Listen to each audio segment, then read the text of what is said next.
گھر میں پکا کر اپنے بیوی بچوں کو کھلا دیا کرتا تھا۔ ایک مرتبہ معمول کے مطابق ایک بڑی مچھلی اس کے ہاتھ لگ گئی، وہ اس کو بازار میں بیچنے کے لیے جا رہا تھا۔ اس علاقے کے پاورفل آدمی کی نظر پڑ گئی، اس نے کہا اے یہ مچھلی مجھے دے دو۔ اس نے کہا صاحب لے لو، لیکن اس کی قیمت مجھے دے دو۔ مجھ سے قیمت مانگ رہا ہے؟ اس نے کہا میرے بھائی یہی میرا ذریعہ معاش ہے، اگر آپ نے مجھے پیسے نہیں دیے، اس کی قیمت نہیں دی تو میرے بیوی بچے بھوکے مر جائیں گے۔ بڑی محنت کے بعد یہ مچھلی میرے ہاتھ لگی ہے، میرے بیوی بچوں کے پیٹ پہ لات مت مار۔ اس نے کہا چپ۔ مچھلی اس سے چھینی اور جانے لگا، مچھلی اس سے چھینی اور جانے لگا۔ یہ آدمی بھی جانتا تھا کہ مچھلی میری بڑی محنت کی کمائی ہے، اگر یہ مچھلی لے گیا تو دوسری مچھلی اتنی جلدی میرے ہاتھ نہیں لگے گی، شام ہو چکی ہے، میرے بیوی بچے کیا کھائیں گے؟ یا تو قیمت اس کی مل جائے یا مچھلی ہی ہم کاٹ کے بنا کے اپنے گھر میں بیوی بچوں کو کھلا لیں۔ یہ اس کو پکڑتا ہے، میرے بھائی مچھلی مجھے دے دے یا قیمت دے دے۔ اس نے اس کا ہاتھ جھٹک دیا، ہٹ چل، اور پھر آگے بڑھا۔ اس نے مچھلی پکڑ لی، میرے بھائی یا تو مچھلی دے دے یا اس کی قیمت۔ اس نے پھر جھٹکا، اس نے اس کا ہاتھ پکڑ لیا۔ اللہ کے بندے ایک غریب آدمی کے اوپر رحم کر۔ اس نے ہاتھ پکڑا، یہ اس کا ہاتھ چھڑانے لگا، اس نے اس کے ہاتھ کو منہ میں رکھ لیا، مچھلی والے نے، غریب آدمی نے منہ میں رکھ لیا ایسے، اور اس کے انگوٹھے میں کاٹ لیا ایسے، ہلکا سا کاٹا، لیکن یہ طاقتور آدمی تھا جو چھین رہا تھا، اس نے ایک لات ماری اور چھین لی اور مچھلی لے کے چلا گیا۔ یہ آدمی اپنے گھر آیا، اپنے دوستوں کو بلایا، پارٹی کرتا ہے، مچھلی کاٹی جاتی ہے اور پارٹی کی جاتی ہے۔ یار دوستوں نے مل کر مچھلی کھائی۔ رات میں جب بستر پہ سونے کے لیے جاتا ہے، سنو اے لوگو، تم سے محبت کا ایک رشتہ رہا ہے لال بتھانی والو، غور سے سنو۔ رات میں جب بستر پہ سونے کے لیے جاتا ہے تو اس کے انگوٹھے میں درد شروع ہوتا ہے۔ اس نے کپڑا اپنا لپیٹا لیکن درد میں اضافہ ہوتا چلا گیا۔ پوری رات کروٹوں سے گزرتی گئی، اس کو نیند نہیں آئی، لیکن رات کی تاریکی میں جائے تو کہاں جائے؟ کبھی اپنی بیوی سے کہتا، کبھی خود اس کو انگوٹھے کو پکڑتا، درد سے کراتا پریشان ہو جاتا ہے۔ فجر کی نماز کا انتظار کرتا ہے، فجر کی اذان کی آواز دھیرے دھیرے رات کٹ جاتی ہے، فجر ہو جاتی ہے، مسجد کے اندر جاتا ہے، نماز پڑھتا ہے۔ جو حکیم طبیب مسجد میں نماز پڑھنے آتے ہیں، یہ اس کے پاس جاتا ہے۔ انہوں نے اپنے گھر لے گئے اور لے جانے کے بعد اس کے انگوٹھے کو دیکھا۔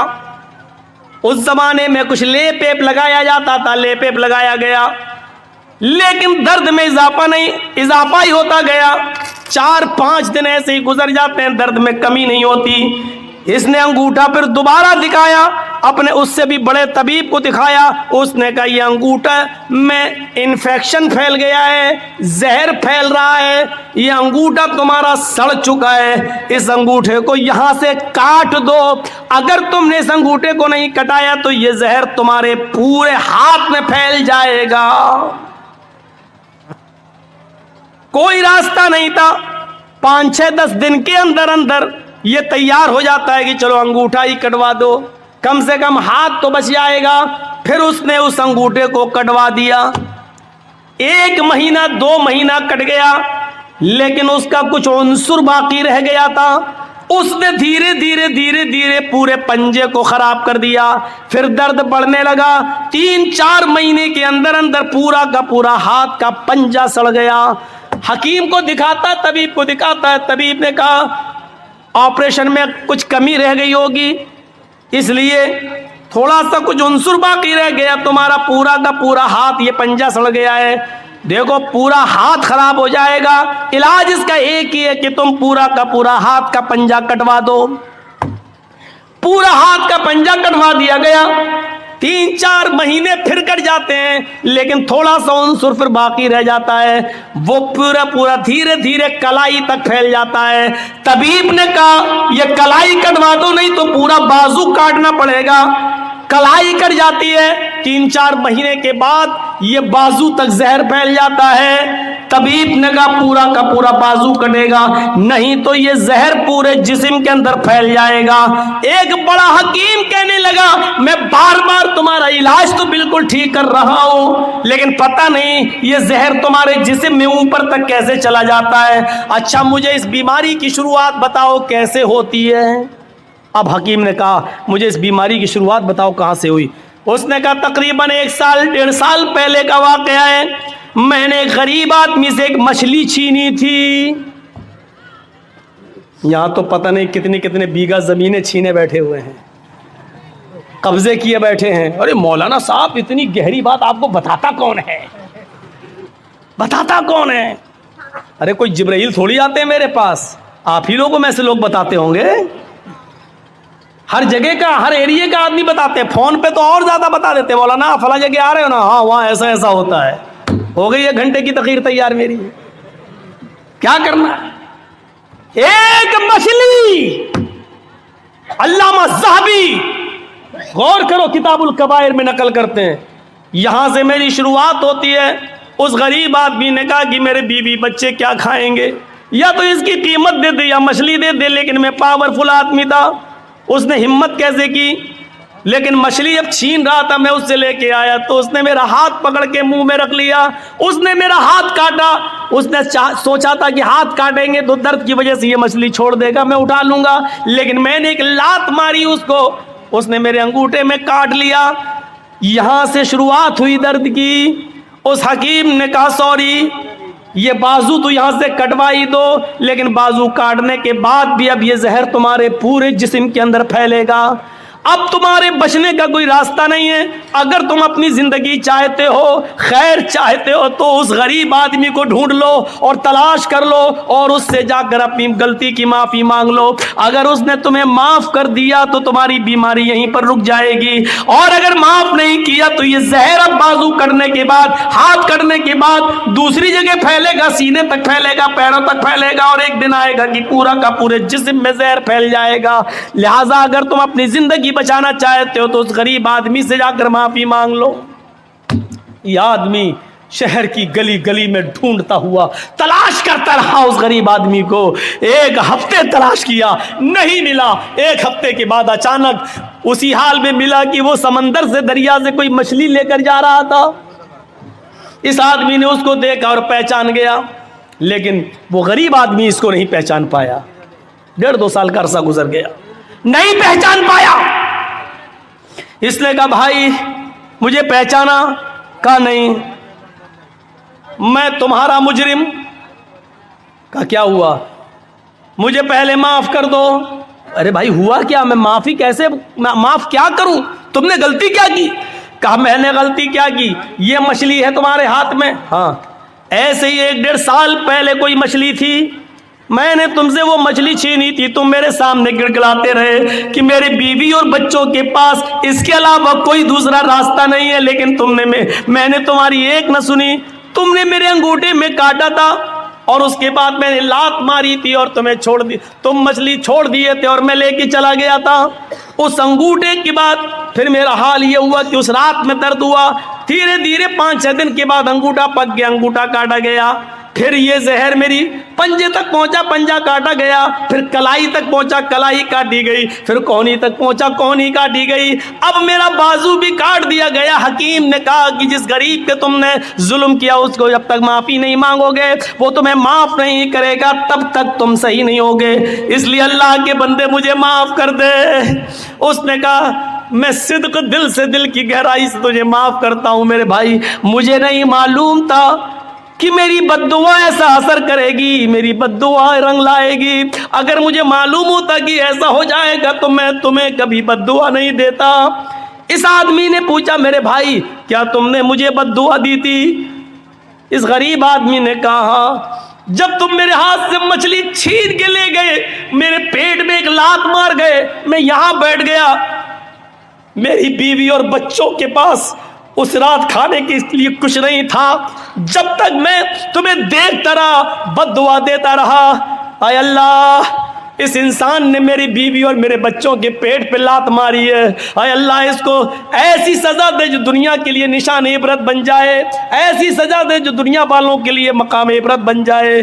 میرے بھائی مجھے کیا معلوم تھا, اس دن تو غصے میں نکل گئی, لیکن مجھے معلوم نہیں تھا کہ اللہ رب العالمین قبول کر لے گا. سنو, یہ ہوتی ہے مظلوم کی بد دعا کا اثر. اسی لیے اللہ کے نبی صلی اللہ علیہ وسلم نے کہا تھا اتقی دعوت المظلوم, مظلوم کی بد دعا سے بچنا. اس لیے کہ مظلوم جب کوئی بد دعا دیتا ہے تو اس بد دعا کو آسمان کے پردے بھی روک نہیں پاتے, ساتوں آسمان کے دروازے اس کے لیے کھل جاتے ہیں. مظلوم کی بد دعا اور اللہ کی کرسی عرش کے پاس جانے میں کوئی دیوار نہیں ہوتی ہے. مظلوم کی بد دعا ڈائریکٹ اللہ کے پاس جاتی ہے. اس بد دعا کو لے جانے والے فرشتے نہیں ہوتے ہیں. مظلوم نے یہاں بد دعا دی, وہ بد دعا آسمان کے سینے کو چیرتے ہوئے ڈائریکٹ عرش سے ٹکراتی ہے اور عرش والا جواب دیتا ہے میرے مظلوم بندے کی بد دعا میرے پاس آئی ہے, اس بد دعا نے میرے عرش کو جھنجھوڑ دیا ہے, یعنی مجھ سے انصاف مانگ رہا ہے میرا مظلوم بندہ. اب میں ایسا انصاف دوں گا اس مظلوم بندے کو جو دنیا کے لیے نشان عبرت بن جائے گا. میرے بھائیوں, جہاں سارے لوگ سچا فیصلہ کرنے سے قاصر رہیں وہاں اللہ رب العالمین کا فیصلہ پھر سامنے آتا ہے. جہاں کوئی مجرم کو سزا نہیں دے تو اللہ رب العالمین پھر وہاں سزا, پھر اللہ کی سزا کام آتی ہے, پھر وہاں اللہ سزا دیتا ہے. اس لیے مظلوم کی بد دعا سے بچو. آپ یہ مت سوچو بہت بے ایمانی کی کمائی سے ہم بہت زیادہ خوش ہیں اور اس سے ہماری کہیں نہ کہیں نکلے گی. آپ نے اپنے بچوں کے لیے کر رہے ہو, اور جب وہی بے ایمانی کی کمائی آپ کے بچے استعمال کریں گے تو کسی نہ کسی کو کینسر ہوگا, کسی نہ کسی کی کڈنی فیل ہو جائے گی, کہیں نہ کہیں تو اللہ اس کو وصول کرے گا, کسی نہ کسی شکل میں کرے گا. ہونا ہے ہمارے ساتھ اور دنیا میں یہ انجام دکھائے گا. دیکھو یا ایھا الذین آمنوا اتقوا اللہ حق تقاتہ, اے ایمان والو اللہ سے ڈر جاؤ جیسا کہ اس سے ڈرنے کا حق ہے. یہ ہے اس سے ڈرنے کا حق, یہ ہے اس سے ڈرنے کا حق. وہ کون سا تقویٰ تھا کہ ایک چرواہا جنگل میں بکری چرا رہا ہے اور حضرت عمر اپنے ساتھیوں کے ساتھ جنگل میں سے گزر رہے ہیں. عمر فاروق کے ساتھیوں نے کہا بھوک لگ رہی ہے, کچھ کھانا بنا لیا جائے. تو کہا کہ چلو یہ چرواہا بکریاں چرا رہا ہے, اس سے ایک بکری خرید لیتے ہیں. حضرت عمر نے کہا بینی شاتن, ایک بکری بیچو گے مجھے, ایک بکری مجھے بیچ دو. چرواہے نے کہا بکری میری نہیں ہے, میرے مالک کی ہے, ہم تو غلام ہیں, ہم تو اس کا حکم مانتے ہوئے بکری چرانے آئے ہیں جنگل میں. اس کو معلوم نہیں کہ میرے سامنے جو ہستی کھڑی ہے یہ 22 لاکھ مربع میل پر حکومت کرنے والی ہستی ہے, یہ عمر ہے, اس کو معلوم نہیں ہے چرواہے.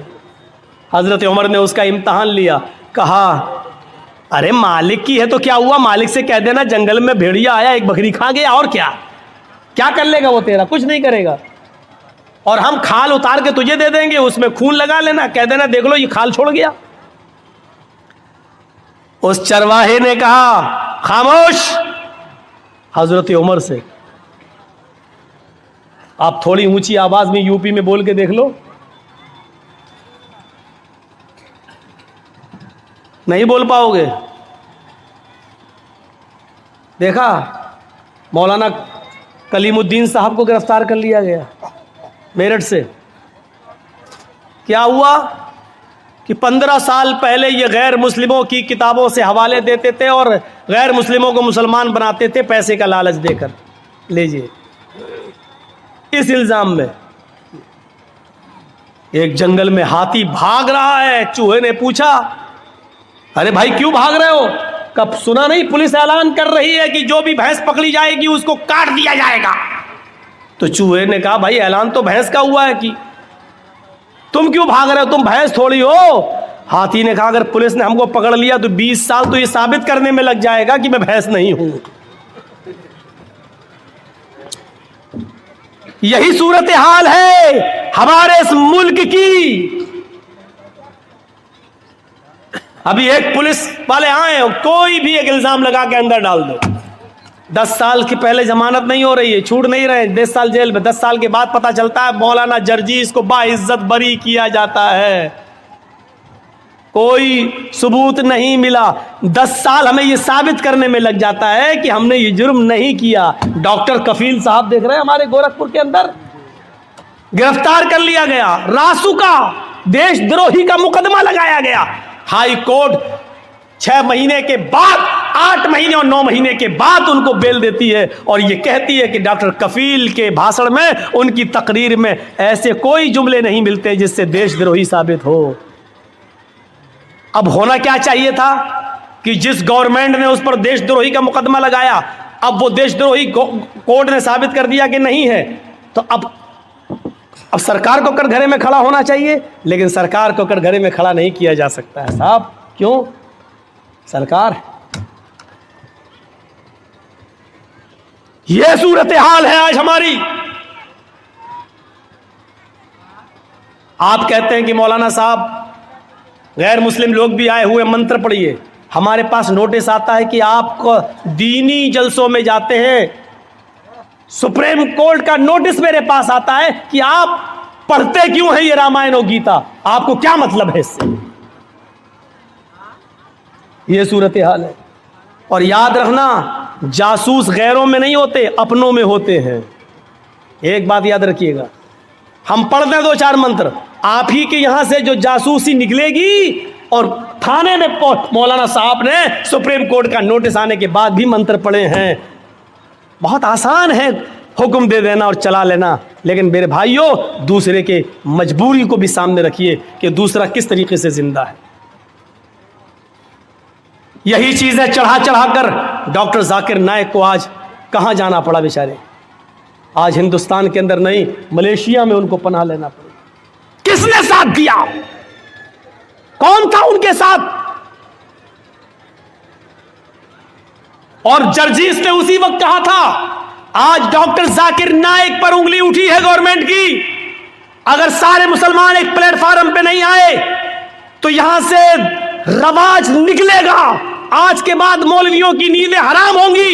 نہیں سنی ہماری کسی نے.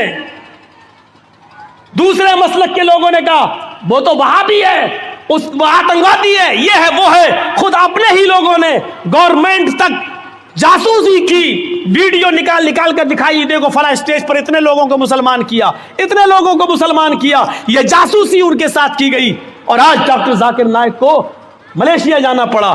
میرے بھائیوں تصور کیجیے آپ, میں نے کہا تھا کہ اٹھے گا, لیکن جب ایک پلیٹ فارم پہ کوئی نہیں آیا, اس کے بعد پھر اٹھا, تو دیکھو مولانا کلیم الدین چلے گئے, دیکھو مولانا سعد کو کس طریقے سے کرونا بم کہا گیا ہے. وہ نظام الدین مرکز کے اندر, یہ مرکز سے پھیلا کرونا, یہ پھیلا. ہم نے پیشین گوئی کی تھی, حالانکہ علم غیب اللہ کے علاوہ کوئی نہیں جانتا, لیکن آثار بتا رہے تھے کہ ڈاکٹر ذاکر نائک کی خاموشی پر, ان کی بات پر خاموشی, یہ دوسرے مولویوں کے لیے دروازہ کھول رہی ہے. اور کھلا. کیا چاہتے ہو کہ میرے لیے بھی دروازے کھل جائیں؟ کھلیں گے تو دیکھا جائے گا, لڑیں گے, لیکن جہاں تک ہو سکے اپنے آپ کو پہلے احتیاط کیا جائے, اپنے آپ کو بچایا جائے. اللہ کے رسول نے فرمایا جب جنگل میں جاؤ تو پہلے اونٹ کو باندھ دو درخت سے, اس کے بعد اللہ پر بھروسہ کرو. اونٹ کو کھلا چھوڑ دیا, سو گئے, اللہ مالک کچھ نہیں ہوگا تو بھاگ ہی جائے گا. پہلے باندھ دو, پھر سوئیے, پھر اللہ پہ بھروسہ کیجئے کہ میں نے اونٹ کو باندھا ہے, اللہ پہ بھروسہ کچھ نہیں ہوگا. تو پہلے احتیاط کیجئے, پہلے تدبیریں کیجئے. آپ وہ چرواہا تھا جنگل کا, اور کیا کہہ رہا عمر سے, 22 لاکھ مربع میل پر حکومت کرنے والی شخصیت سے, خاموش, مجھے بتا رہے اپنے مالک سے کہہ دینا, میں تجھے تو جانتا نہیں ہوں کہ تو کون ہے, لیکن اتنا سن, میں محمد رسول اللہ کا امتی ہوں. حضرت عمر کان لگا کر اس کی بات کو سن رہے ہیں. میں محمد رسول اللہ کا ماننے والا ہوں. تم نے مجھے جو مشورہ دیا, میرا مالک بہت نیک ہے, اگر ایک بکری میں تمہیں بیچ بھی دوں اور اس کی قیمت لے بھی لوں تو میرا مالک مجھے کچھ نہیں کہے گا. میں کہہ دوں کہ بکری بھیڑیا کھا گیا تو میرا مالک میرا یقین بھی کر لے گا، لیکن دنیا میں تو میں اپنے مالک سے جھوٹ بول جاؤں گا، لیکن قیامت کے دن میں اس مالک کو کیا جواب دوں گا جو میرے مالک کا بھی مالک ہے؟ جا یہاں سے۔ غور کیجئے اس تقوی کی روشنی میں ہم کیسے لگ رہے ہیں۔ لال بتھانی کے لوگوں ایمانداری کے ساتھ بتانا، اس چرواہے کے تقوی کی روشنی میں ہم کیسے لگ رہے ہیں۔ ہم اپنے گریبان میں بٹن کھول کر ذرا چھانکیں تو ہم کتنے % مسلمان نظر آ رہے ہیں۔ اس واقعے کی روشنی میں ذرا اپنے ضمیر کو جھنجھوڑ کر دیکھیں کہ ہم کہاں کھڑے ہیں، ہم اپنے آپ کو مسلمان کہلانے کے لائق ہیں بھی یا نہیں ہیں۔ ذرا غور کر کے دیکھیں، ہم اپنے ضمیر سے ذرا پوچھیں، اپنے ضمیر سے ذرا سوال کریں، اپنے دل سے ذرا پوچھیں۔ میں یہ نہیں کہہ رہا ہوں ہم مولوی بھی گناہ گار ہیں، ہم لوگ بھی گناہ گار ہیں، مولوی بھی انسان ہوتا ہے، فرشتہ نہیں ہوتا ہے۔ غلطی آپ کی نظریے کی ہے، آپ نے مولویوں کو فرشتوں کی نظر سے دیکھنا شروع کر دیا ہے، آپ نے مولوی کو فرشتے کی نظر سے دیکھنا شروع کر دیا ہے۔ نہیں، مولوی فرشتہ نہیں ہوتا ہے، وہ بھی غلطی کر سکتا ہے، وہ بھی خطا کر سکتا ہے، اس سے بھی غلطی اور خطا ہوتی ہے، انسان ہے ہم۔ جب اللہ کے نبی کہہ رہے ہیں کہ میں نے مارنے کے لیے مسواک اٹھائی لیکن مجھے ڈر لگ گیا، میں یہاں کانپ گیا، کیا اے محمد صلی اللہ علیہ وسلم اس لڑکی کو، اس خادمہ کو جو مارنے جا رہے ہو، کہیں ایسا تو نہیں اس کی غلطی سے زیادہ تمہاری سزا ہو جائے دی ہوئی؟ اگر اس کی غلطی کم پڑ گئی اور آپ کی یہ چھڑی، آپ کی یہ مسواک سے اس کو تکلیف اس سے زیادہ لگ گئی تو ہو گئی، تو قیامت کے دن آپ اپنے رب کو کیا جواب دیں گے؟ قیامت کے دن کیا منہ دکھائیں گے؟ حضرت عمر فاروق اپنے غلام کا کان مروڑ دیتے ہیں، اور بات کتنی آواز دی غلام کو، غلام نے آواز دی، غلام نے امیر المومنین امیر المومنین امیر المومنین۔ حضرت عمر اس وقت پیشاب کر رہے تھے، ان کو غصہ آیا، کمینہ امیر المومنین امیر چلاتا چلا جا رہا ہے۔ وہ جلدی سے نکلے اور ادھر آئے اور اپنے غلام، ادھر کیا آواز دے رہا، پکڑا کان مروڑ دیا کس کے، یس ہٹ چل ادھر بیٹھ۔ اس غلام نے صرف اتنا کہا، امیر المومنین میں آپ کا خادم ہوں، آپ کا غلام ہوں، آپ نے میرا کان جو مروڑا ہے، مجھے ایسا لگتا ہے کہ میں نے کوئی غلطی نہیں کی ہے، لیکن اگر آپ کو لگتا ہے کہ آپ نے جائز صحیح وجہ سے، صحیح ریزن کی وجہ سے آپ نے میرا کان مروڑا ہے تو ٹھیک ہے، لیکن ایک بار غور کر لینا کہ آپ نے میرا کان صحیح مروڑا یا غلط، اور کچھ نہیں، اتنا کہا۔ حضرت عمر نے کہا، جب تجھے معلوم تھا کہ میں استنجا کر رہا ہوں، پیشاب کر رہا ہوں، تو امیر المومنین کیوں چلا رہا تھا؟ اس نے کہا، امیر المومنین اس ذات کی قسم جس کے قبضے میں میری جان ہے، اگر مجھے معلوم ہوتا کہ آپ فلاں جگہ بیٹھ کر استنجا کر رہے ہیں، پیشاب کر رہے ہیں، تو میں آپ کو نہیں بولتا۔ میں اتنا پاگل نہیں ہوں کہ دیکھ لوں کہ کوئی آدمی پیشاب کر رہا اور اس کے باوجود بھی چلاتا رہوں۔ مجھے معلوم ہے کہ بغیر استنجا کیے ہوئے کوئی آ ہی نہیں سکتا ہے، تو میں کیوں